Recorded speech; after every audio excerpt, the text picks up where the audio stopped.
December 11th may go down as the day of the biggest robbery in our country's history. Somewhere between $3 and $5 million in cash. Some of the mysteries surrounding one of the biggest cash heists in American history 37 years ago. It was supposed to be the perfect crime. Millions in cash, a foolproof plan, and a team with the most skilled criminals. But what started as a legendary heist quickly turned into a web of deception, paranoia, and ultimate betrayal. Who masterminded this daring robbery? And more importantly, who walked away with the money? This is the true story of a high-stakes crime that shook the world, and the shocking twist that no one saw coming.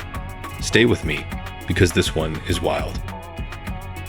The Lufthansa heist. It was a freezing night on December 11, 1978, at John F. Kennedy International Airport, New York.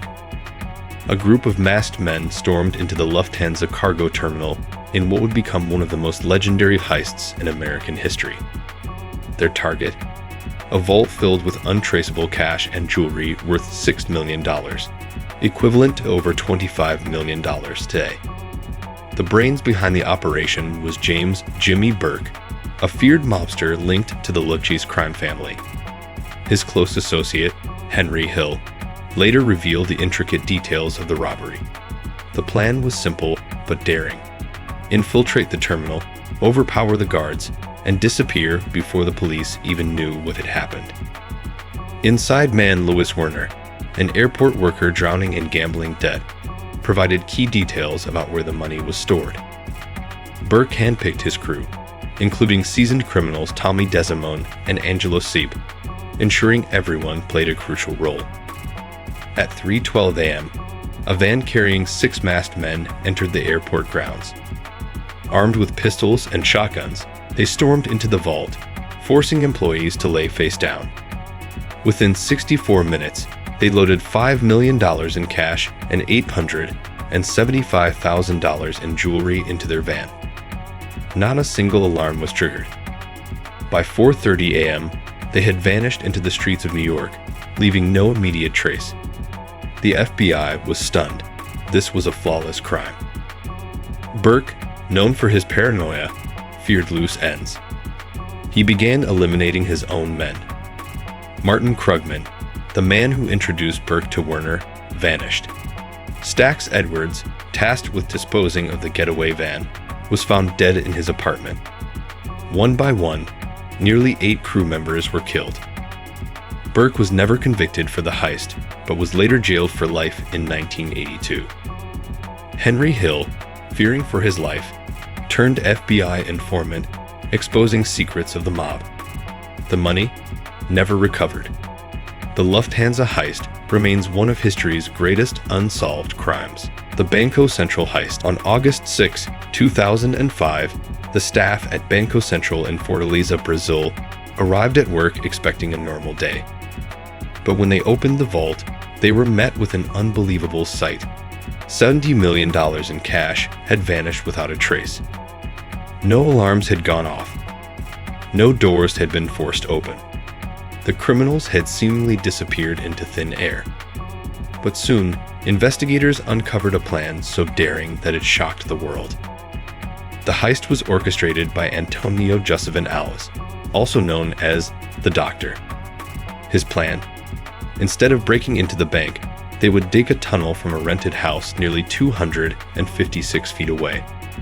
Over 3 months, his team of 25 men, disguised as a landscaping business, secretly dug an underground passage leading directly to the bank's vault. The tunnel was a masterpiece. It had wooden beams, lighting, and ventilation. To avoid suspicion, the gang even planted grass and trees outside the house to make it look like real construction work. On the weekend of August 5 to 6, 2005, when the bank was closed, the criminals finally broke into the vault from below. Inside was over 160 million Brazilian reais, $70 million, in cash. They worked all night, stuffing the money into trucks and driving away before anyone noticed. By Monday morning, they had pulled off one of the biggest heists in history without firing a single bullet. At first, the gang celebrated. But greed and suspicion soon tore them apart. Some members started spending large amounts of cash, catching the attention of authorities. A rival gang kidnapped and murdered one of the thieves to get a share of the money. In the following months, several suspects were arrested, including Alves in 2008. However, most of the money was never recovered, leaving many to wonder, where did it go? The Antwerp diamond heist. On the morning of February 16, 2003, security guards at the Antwerp Diamond Center in Belgium unlocked the vault, expecting another routine day. Instead, they found empty safes, scattered jewels, and no sign of forced entry. Overnight, thieves had pulled off one of the biggest diamond heists in history, stealing over $100 million worth of gems, gold, and cash. The genius behind the crime was Leonardo Notarbartolo, a professional thief from Italy. He led a gang known as the School of Turin, experts in cracking safes, disabling alarms, and forging documents. For years, Notarbartolo posed as a diamond merchant, gaining access to the high-security vault, which was protected by 10 layers of security, including heat sensors, motion detectors, and a lock with 100 million possible combinations. His plan? Bypass every security measure without setting off a single alarm. His gang studied the vault for months, testing ways to disable cameras and break into safes without leaving evidence. On the night of February 15, 2003, the team sneaked into the Diamond Center. Using custom-made tools, they tricked the heat sensors with hairspray, blocked motion detectors with foam, and used forged keys to open the vault. Inside, they looted over 123 safe deposit boxes, taking diamonds, gold, and cash. By morning, they had disappeared, leaving behind an empty vault and no clues. For days, police had no leads. Then, a breakthrough came from a trash bag found in a nearby forest.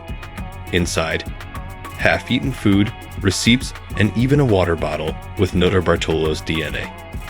It was a careless mistake that led to his arrest. The aftermath and missing diamonds. In 2005, Notarbartolo was sentenced to 10 years in prison, but he never revealed what happened to the stolen diamonds. Over $100 million worth of gems remain missing to this day, hidden, sold, or lost forever. The Hatton Garden Heist. On April 2, 2015, as Londoners celebrated Easter weekend, a group of elderly men quietly pulled off one of the biggest burglaries in British history. Their target? The Hatton Garden Safe Deposit Company, home to millions in cash, gold, and diamonds. By the time the vault was opened on April 7, over £14 million worth of valuables had vanished. The most shocking part?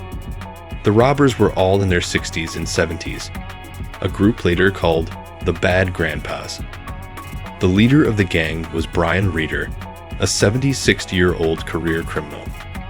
His team, made up of old-school burglars, included Terry Perkins, 67, Danny Jones, 60, and Kenny Collins, 75. Unlike modern criminals who rely on hacking, these men stuck to traditional heist techniques, lock-picking, drilling, and brute force. The plan was simple but bold. Break into Hatton Garden's underground vault, drill through a 2-meter-thick wall, and empty the safety deposit boxes.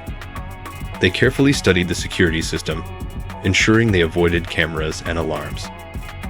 On the night of April 2, 2015, dressed as workmen, the gang entered the building. Using a high-powered industrial drill, they spent over 24 hours boring through the massive steel-reinforced wall.